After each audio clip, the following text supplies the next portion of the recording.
네, 반갑습니다. 예, 경성대 환경공학과 교수 김해창입니다. 지난 9월에 창립한 더 30km 포럼 공동대표도 맡고 있습니다. 오늘 여러분께 말씀드릴 것은 지금 배경이 임남해수욕장이거든요. 원래는 고리 원전 단지, 고리 핵발전소를 좀 다 짓고 할 수 있지만 이걸 좀 노출시키는 게 별로 안 맞다고 그러대요. 법으로 그렇게 돼 있답니다. 그래서 아마 배를 해서 임남에서 지금 하고 있는데, 우리가 이 사용 후 해결료, 고준위 방사성 방패장이죠. 고준위 방사성 폐기물 처분장에 대한 문제에 대해서 말씀을 드리도록 하겠습니다. 우리가 이제 고리 그냥 원전이 나겠습니다. 거기에 연료로 쓰는 것이 우라늄이죠. 보통 우라늄 235 또는 238, 238이 많고 그걸 압축을 해가지고 쓰는데, 그렇게 해서 이제 거기에 다발을 집어넣으면 보통 한 18개월 정도에 3분의 1씩 갈아요. 넣는 거를. 그런데 한 번 넣으면은 한 54개월 정도 갑니다. 즉 4년 넘어갑니다. 이렇게 하면 이제 그것이 나오는 게 고리 1호기 같은 2호기나 이런 데는 경수로 같은 경우는 평균 한 20톤 정도의 사용 후 해결료가 나오고요. 월성 1, 2호기 같은 그런 데는 약 95톤 나옵니다. 그러니까 굉장히 한 4.5배 더 많아요. 쓰레기가 엄청나게 많이 나오죠. 자, 그런데 버릴 데가 없어요. 우리 고리 1호기 같은 경우는 1978년에 상업 운전을 했는데 1960년대부터 만들 때 사용 후 해결료 문제는 해결될 거라 생각하고 그냥 개문 발차를 했어요. 그래서 흔히 그런 말을 하잖아요. 이 사용 후 해결료는 원전이라고 하는 것은 정말 보기에 뭐 좀 다른 말이 있지만은 뭐 나름 안전하다 하고 뭐 나름 아주 경제적이다 하면서 편리하다 하고 이렇게 하면서 한때는 이 자체를 그냥 인류의 어떤 미래, 그래서 제가 놀라운 거는 1960년대 초에 도쿄에 있는 도쿄신문에 앞으로 미래는 에너지가 마치 옛날 고바우 만화같이 빌딩 밑에마다 원전 하나씩 써가지고 막 무한한 에너지가 나올 거라는 그런 광고성 기사도 나와 있었어요. 놀랍죠. 그런데 이제는 그런 원전이 특히 사용 후 해결료 같은 경우나 특히 그걸 같은 이제 고준위 방패물이라죠. 그 경우는 이걸 처리할 수 없기 때문에 쌓이고 되면 어떤 아파트가 되느냐? 화장실이 없는 초호화 팰리스 이런 고급 아파트가 됩니다. 사실 고급일까요? 그 옛날에 뭐 베르사유 궁전이나 프랑스 같은 경우에 17, 18세기에 분뇨 처리를 못해가지고 길거리에 던지고 뭐 이런 이야기가 있었지 않습니까? 자, 이런 과정에서 우리나라에 고준위 방패장을 찾기 위해서 엄청난 노력을 했어요. 그 역사가 그게 언제부터 시작됐느냐 하면 1984년, 그러니까 고기 원전을 가동하고 6년 뒤에 방패장을 생각한 거예요. 즉 처음부터 쓰레기장이 개념이 없었어요. 그래서 어디 하려고 했느냐 하면은 울진, 영덕, 영일 같은데 당시에 그랬는데 주민이 반발했고요. 1990년도에는 안면도에 방패장 건설하려고 했습니다. 제가 당시에는 국제신문사 사회부 기자를 했어요. 제가 안면도 취재를 갔어요. 그때 심각했거든요. 그때는 주민들이 완전히 속았다 이렇게 하면서 반발이 있어서 안 됐고, 그 뒤에 1994년에는 구럽도 인천이죠. 거기에 이야기를 하면서 추진을 했는데 지질 조사를 해보니까 방패장 하면 안 되는 활성단층이었거든요. 그런 게 있었고, 그 다음에 이제 2003년에는 전북 부안에서 안은됐는데 군수는 하자했지만은 주민들이 반발이 나가지고 부안 사태가 일어났었죠. 그러다가 이제 2005년에 이래서는 안 되겠다 한 것이 뭐냐 하면, 이때가 이제 노무현 정부 때인데 고준위와 중저준위를 구별한 것이죠. 고준위는 우리가 쓰는 해결료 그 자체고요. 중저준위 중에는 뭐 저준위 같은 거는 거기 썼던 장갑이라든가 뭐 옷같이 이런 거예요. 그거는 크게 높지는 않잖아요. 그래서 이거를 이제 분리해서 중저준위를 할 때 3천억 플러스 알파를 지원 조건으로 해서 경쟁을 붙인 게 나중에 군산하고 경주가 주민투표를 해서 경주가 가져가게 된 것이죠. 그래서 지금 경주에 환경공단이 있으면서 중저준위 방사성 대기장이 있습니다. 그러고 나서는 이제 어쨌든 지금 현재 고리 원전 전체 단지에서는 작년 3, 4분기에 약 84% 정도의 사용후 해결료가 꽉 찼어요. 그러고는 고리 2호기, 3, 4호기는 거의 90% 정도 됩니다. 여기에다가 10년을 더 가동한다. 가동 안 해도 지금 꽉 찼는데 더 빨리 차겠죠. 그래서 박근혜 정부 때는 2014년, 문재인 정부 때는 2020년에 이 고준위 방패장 공론화를 한다고 했습니다. 그러나 우리나라에 어디에도 할 곳은 없지요. 그리고 2050년 정도에 처분장을 만들겠다. 이제 앞으로 30년 정도 안 남았는데 현실적으로 어렵습니다. 이런 상황에서 이제 문제가 계속된 것이, 그러면은 이 방식으로 계속하다면 그냥 원전을 가동할 수가 없어요. 꽉 차면 그 안에서만 하기 때문에.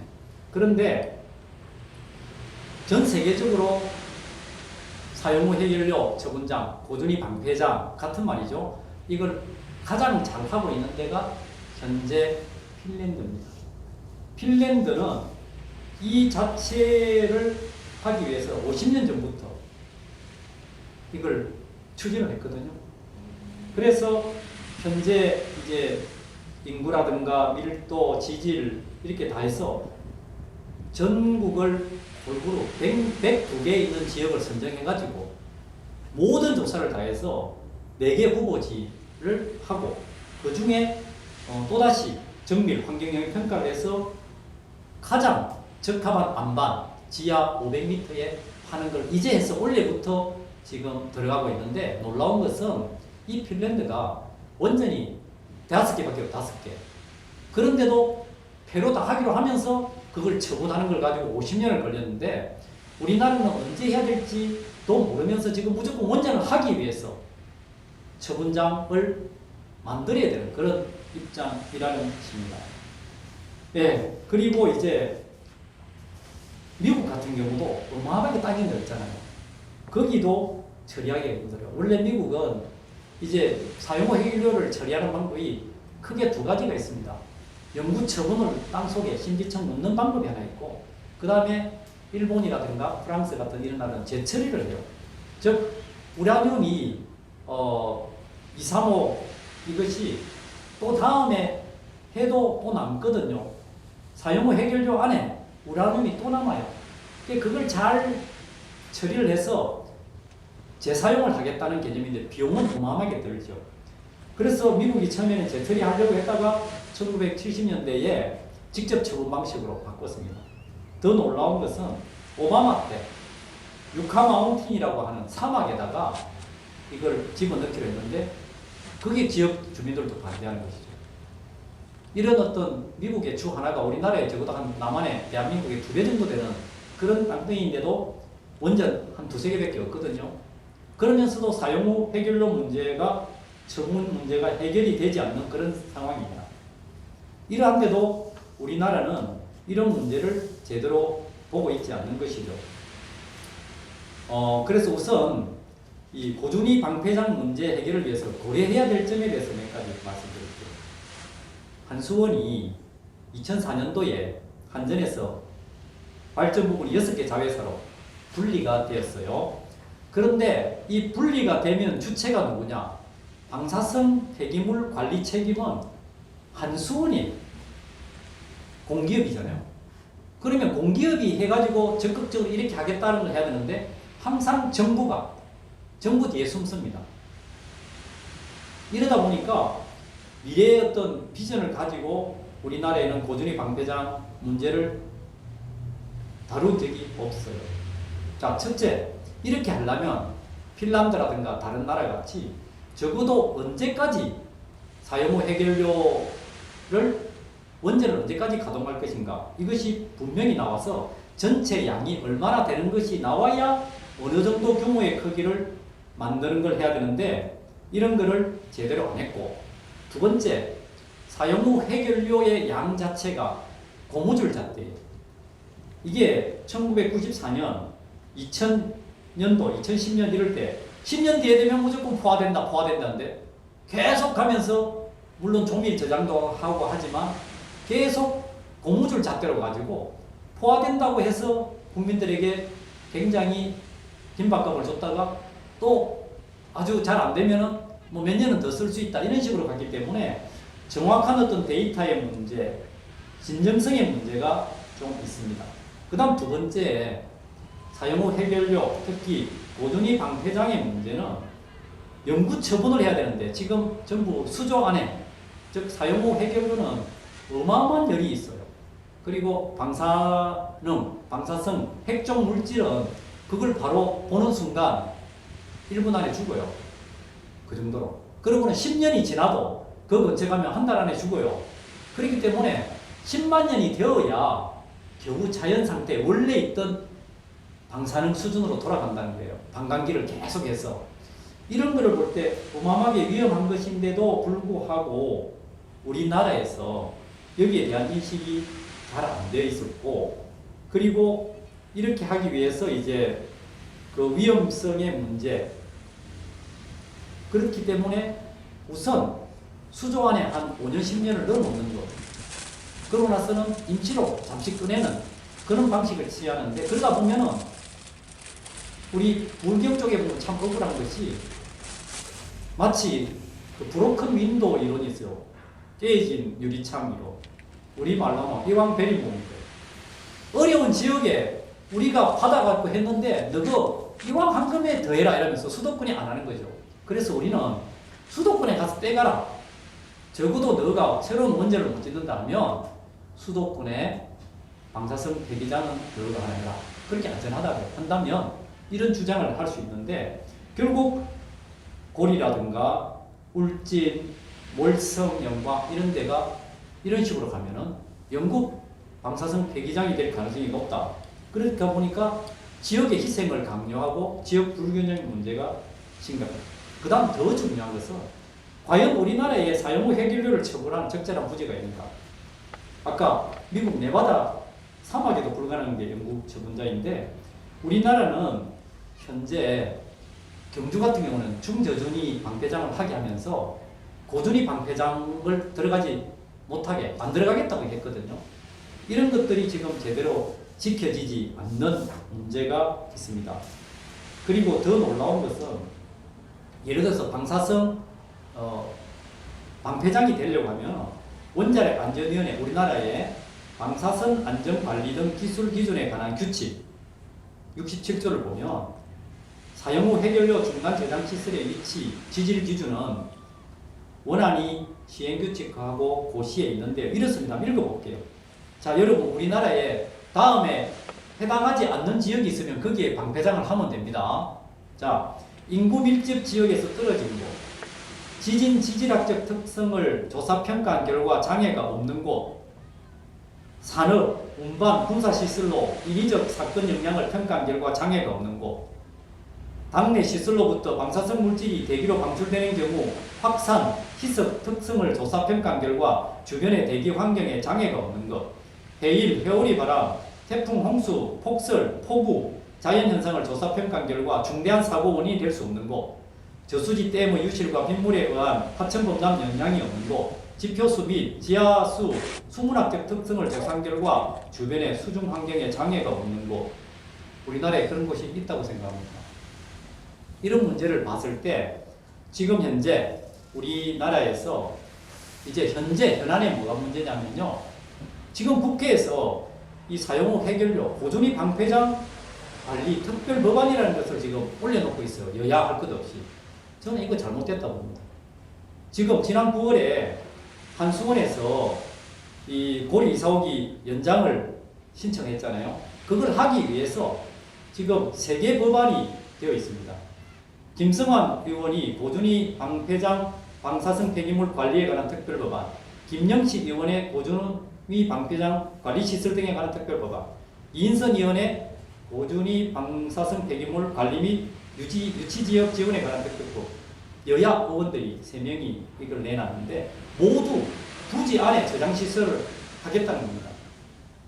이것은 지금까지 법적으로 임시로 그냥 쓰던 것을 아직까지 법이 안 만들어졌는데 원전 부지 안에 고준위 폐기물 건식 저장시설, 즉 월성 1호기 같이 지금 고리 1호기에 2호기에 있던 수조에 있던 것을 한 5년, 10년 안에 드러내서 콘크리트 또는 이 스테인리스 안에 넣어가지고 밖으로 내놓겠다는 것, 그걸 임시라고 주장하는 거죠. 그것이 아니라 영구 처분을 하든지 아니면 중간 저장시설을 해야 되는데 이런 면에서 그냥 놔두면 이것이 영구적인 핵 폐기장이 될 우려가 높다는 겁니다. 특히 전체적으로 부지 내 저장시설 건설해서 주민 의견을 수렴하겠다, 저장할 용량에 대한 규정을 갖고 있고, 유일한 차이가 민주당의 김성환 의원 같은 경우는 요 사용 설계 수명 동안에 발생한 용량, 즉 고리 연장을 한다는 것은 빼고 나머지는 그 안에 사겠다는 것 차이 외에는 모두가 원전 안에 임시적으로 40-50년간 저장할 수 있는 걸 허용하겠다는 것입니다. 그렇기 때문에 앞에서 이야기했듯이 적어도 우리가 전체 원전을 얼만큼 쓰고 폐기할 것인가를 먼저 해야 되고, 그리고 왜 부산, 울산 또는 울진, 영광, 월성 이렇게 늘 희생했던 그 지역에만 계속 가야 되는지에 대한 문제, 지역 균형 발전 내지 그런 문제를, 형평의 문제를 깊이 있게 생각하고, 이 법안이 여당에서 지금 여당이 하는 것은 EU 텍소노미, 즉 녹색 산업 분류에 적어도 이러한 노력이 들어가 있어야 되는 것을 보여주기 위한 것을 왜 야당이 여기에 등달아서 얹힙니까? 지금 여당이 가장 문제는 기존 있는 것을 노후원전은 폐쇄하고 사용 후 해결료 문제를, 사용 후 해결료 방패장을 제대로 만들어야 되는데 가동하기 위해서 임시로 위험한 사용 후 해결료 처분장을 하겠다는 거에 야당이 지금 동조를 하고 있다는 입장입니다. 그래서 오히려 지난 문재인 정부 때 설계 수명 노후원전은 더 이상 연장하지 않는다, 법을 분명하게 했으면 이런 고민이 없었을 것입니다. 그래서 우리가 아무리 좋은 걸 하더라도 주민 동의가 필요한데 그러한 절차가 지금은 전혀 되어 있지 않습니다. 그래서 우리나라에서 사용 후 해결료 처분할 땅이 없습니다. 사실은 이제 원전은 사양산업입니다. 그렇기 때문에 결론적으로 재생 가능 에너지로 지역에 맞게끔 도농 상생을 하면서 갈 수 있는 그런 대안 정치를 만들어야 됩니다. 이제는 정치적인 논리로 여야 싸울 때가 아니고 원전이라고 하는 것 자체가 얼만큼 심각하고 특히 10만 년이나 가야 될 사용 후 해결료 문제를 해결하지 못하면서 하는 그런 기술은 없습니다. 제조자 책임론, 지금은 텔레비전, 냉장고 하나 만들어도 어떻게 폐쇄하는지가 나와지지 않으면 생산을 못합니다. 그런데 유일하게 원전만큼은 정치적으로 핵폭탄을 만들다가 넘겨주면서 만든 제너럴 일렉트릭이나 웨스팅하우스는 책임지지 않고 가동하는 운영사만 책임지는 그런 잘못된 구조가 있습니다. 그래서 우리는 지금부터 이런 데 관심을 가지고 조금 더 우리 부산 시민들의 지혜를 모아서 정부에 그리고 부산 지자체 단체장, 부산시장에게 강력하게 적어도 우리가 이렇게 피해를 입고 40년 동안 이상 원전을 가동했다면 쓰레기만은 더 이상 안 된다. 우리 부산을 쓰레기장으로, 영구 핵폐기장으로 보지 말라. 이렇게 당당히 주장을 해야 된다 생각합니다. 감사합니다.